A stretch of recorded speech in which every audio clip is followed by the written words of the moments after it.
نحمده ونصلي على رسوله الكريم بعد بسم الله الرحمن الرحیم۔ میرے معزز مسلمان بھائیوں اور بہنوں، آج کا موضوع ایک بادشاہ کے واقعے کے بارے میں ہے جس کا نام سکندر اعظم ہے۔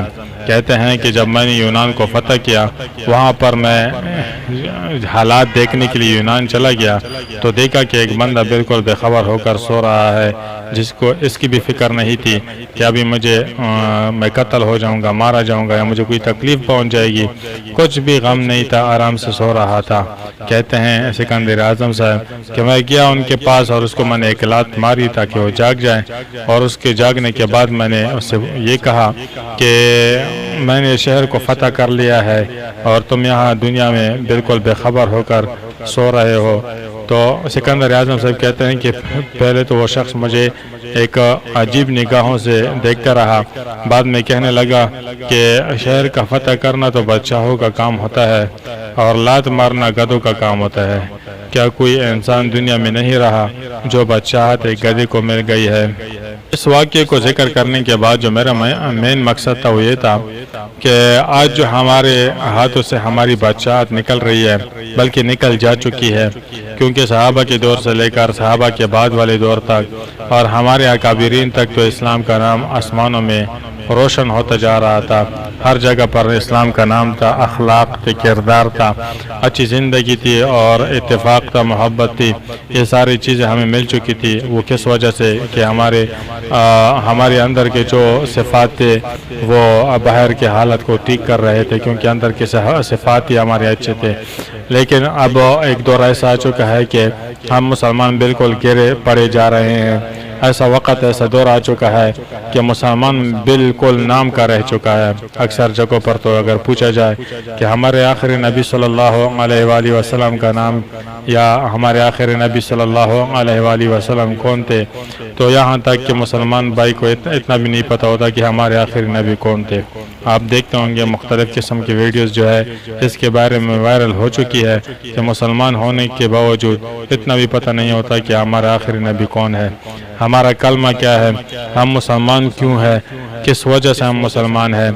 یہاں تک کہ اب انسانوں کے دلوں سے اللہ رب العزت بھی اور اس کے صفات اور اس کی الوہیت اور اس کے ربوبیت اور اس کا خوف ہمارے سینوں سے نکلتا جا رہا ہے۔ اس لیے تو یہ سارا بگاڑ آ چکا ہے۔ جب میں اللہ کو جانتا نہیں، اللہ کی صفات کو جانتا نہیں، تو مجھے اللہ کا خوف کیسے ہوگا، میں کسی پر رحم کیسے کروں گا، میں اپنے اخلاق کیسے ٹھیک کروں گا، میں اپنا کردار کیسے ٹھیک کروں گا، معاشرے میں کیسے انصاف سے تولوں گا، انصاف کے ساتھ رہوں گا، اچھی بات کروں گا، کسی کی خوشی کی بات کروں گا۔ یہ ساری چیزیں یہ تب آئیں گی جب ہمارے اندر کا جو ہے وہ خوف ہو، اللہ سے ڈرنا ہو، ہمارے علم میں یہ ہو کہ قیامت کے دن ہمارے ساتھ کیا ہوگا، ہمارے علم میں یہ بھی ہو کہ قبر کی زندگی میں کیا ہوگا، ہمارے علم میں یہ بھی ہو کہ مستقبل میں مجھے موت آنے والی ہے۔ یہاں تک کہ ہم سب کچھ ساری چیزیں بول چکے ہیں۔ یہ ہماری حکومت، یہ ہماری اسلامی حکومت، ہمارا نظام، ہمارا اپنا رعب جو دوسروں پر تھا، دوسرے قوموں پر تھا، ہمیں وہ دوبارہ سے لانا ہے۔ دوبارہ سے لانے کے لیے ہمیں وہی کام اور وہی کردار ادا کرنا ہوگا جو کردار ہمارے صحابہ نے ادا کیا، جو کردار جو جذبات ہمارے صحابہ نے ادا کیے، ہمارے اکابرین نے ادا کیے، وہ تمام کے تمام تر چیزیں ہم نے اپنے وجود اور اپنے زندگی کا ایک حصہ بنا کر واپس لانا ہے۔ جیسے انسان کے وجود میں ہاتھ ایک کٹ جائے تو انسان اپنے آپ کو بالکل ایک ناکارہ چیز سمجھنے لگتا ہے شروع میں، لیکن بعد میں تو عادی ہو جاتا ہے۔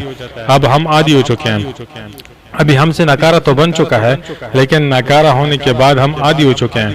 شروع میں ہمیں اس چیز کا خوف تھا، اس چیز کی کمی محسوس ہو رہی تھی کہ یار میرے ساتھ میرے ساتھ جو ہے میرا جو ایمان تھا، میرا جو نظام تھا وہ ہمارے ہاتھوں سے نکلتا جا رہا ہے۔ لیکن بعد میں وقت آ گیا ہے کہ اب ہم اس میں عادی ہو چکے ہیں۔ عادی ہونے کے بعد اب مجھے کسی چیز کا جو ہے نا اس کا خوف ہی نہیں ہے کہ یار میرے ہاتھوں سے میرا اسلام، میرا ایمان اور حضور صلی اللہ علیہ وسلم کے جو اخلاق تھے، صفات تھے، جو ہمیں چھوڑ کر گئے کہ ان کو اپنانا ہے، وہ ہم چھوڑ کے جا رہے ہیں۔ بالکل ہم اس کو خوف اور اس کی طرف دھیان بھی نہیں ہے۔ تو امید کرتا ہوں انشاءاللہ کہ میرا تو اپنا ارادہ ہے کہ اپنے اندر کے جذبات، اپنے اندر کا کردار، اپنے اندر کے صفات جو میرے اندر ہونے چاہیے تو میں دوبارہ سے کوشش کروں گا کہ لے آؤں گا، اور آپ سب سے بھی یہی امید ہے کہ انشاءاللہ اس کو دوبارہ زندہ کرنے کی کوشش کریں گے۔ السلام۔